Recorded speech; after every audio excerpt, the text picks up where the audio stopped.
وحدت امت کے حوالے سے ہمارے ذہنوں میں بہت زیادہ اشتباہات ڈالے گئے ہیں کہ جی ہم مثلاً شیعہ سنی ایک ساتھ بیٹھیں گے تو کیا ہوگا، اپنے اپنے عقائد چھوڑ دیں گے یا کیا مسئلہ ہوگا، شیعہ سنی ہو جائے گا۔ یہ غلط روش ہے، یہ غلط تفکر ہے۔ وحدت اصل میں قرآن کا نعرہ ہے، وَاعْتَصِمُوا بِحَبْلِ اللَّهِ جَمِيعًا وَلَا تَفَرَّقُوا، کہ اللہ کی رسی کو مضبوطی سے تھامو اور تفرقہ مت ڈالو، تفرقہ مت کرو۔ میں یہاں تشیع سے مخاطب ہوں، تشیع بڑی توجہ سے سنیں۔ شیعہ کا فریضہ یہ نہیں ہے، مثلا میں آپ کو ایک مثال دوں، شیعہ گھر میں ہم پیدا ہو گئے، اللہ نے ہمیں شیعہ گھر میں پیدا کیا، فلاں کو دوسرے فرقے میں پیدا کر دیا اس کے گھر میں۔ آپ یہ بتائیں یہاں ہمارا کیا کمال ہے؟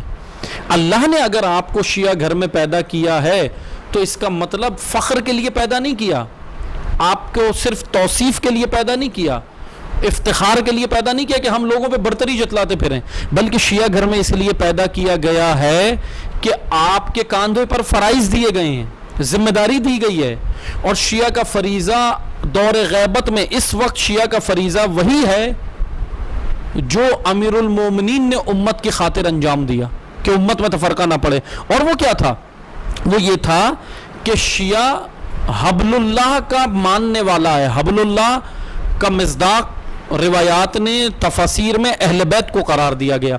شیعہ کا فریضہ کیا ہے کہ دوسرے فرقوں کو دور نہیں کرنا ہے، کہ لان تان کر کے دور کر دو کہ تم تو جاؤ، تم ہدایت نہیں پا سکتے، تم یہ تھے، تمہارے بڑے یہ تھے۔ نہ، شیعہ کا فریضہ بنتا ہے، یہ امام نے فرائض دیے ہیں، ائمہ نے فرائض دیے ہیں۔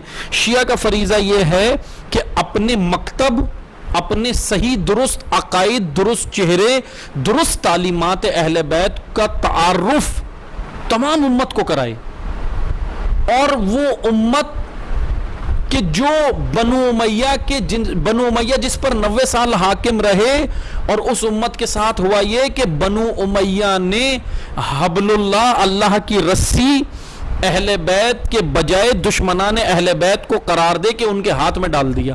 اس سے یہ ہوا کہ امت کے اندر ایک تفکر پھیلا کہ قاتل بھی رضی اللہ، مقتول بھی رضی اللہ۔ اس سے یہ تفکر پھیلا کہ اہل بیت بھی حبل اللہ اور دشمن اہل بیت بھی حبل اللہ، اہل بیت بھی رضی اللہ، دشمن اہل بیت بھی رضی اللہ۔ یہی تفکر تشیع نے ختم کرنا ہے اپنی تعلیمات اخلاق کے ذریعے، جھگڑے کے ذریعے نہیں، دور نہیں کرنا لوگوں کو۔ ہمارے ذہن میں یہ ہے کہ ہم تو بہت اعلیٰ ہیں، ہم پیدا ہو گئے شیعہ گھر میں، ہماری نجات ہو گئی، ہم جنت چلے گئے، باقی سب جہنمی۔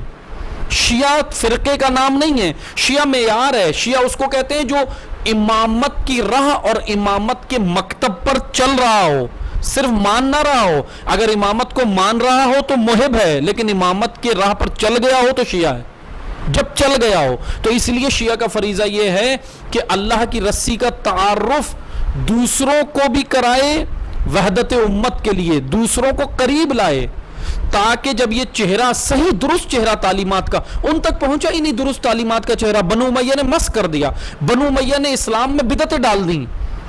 اصل دین، ناب دین، حقیقی دین، خالص دین شیعہ کے پاس ہے۔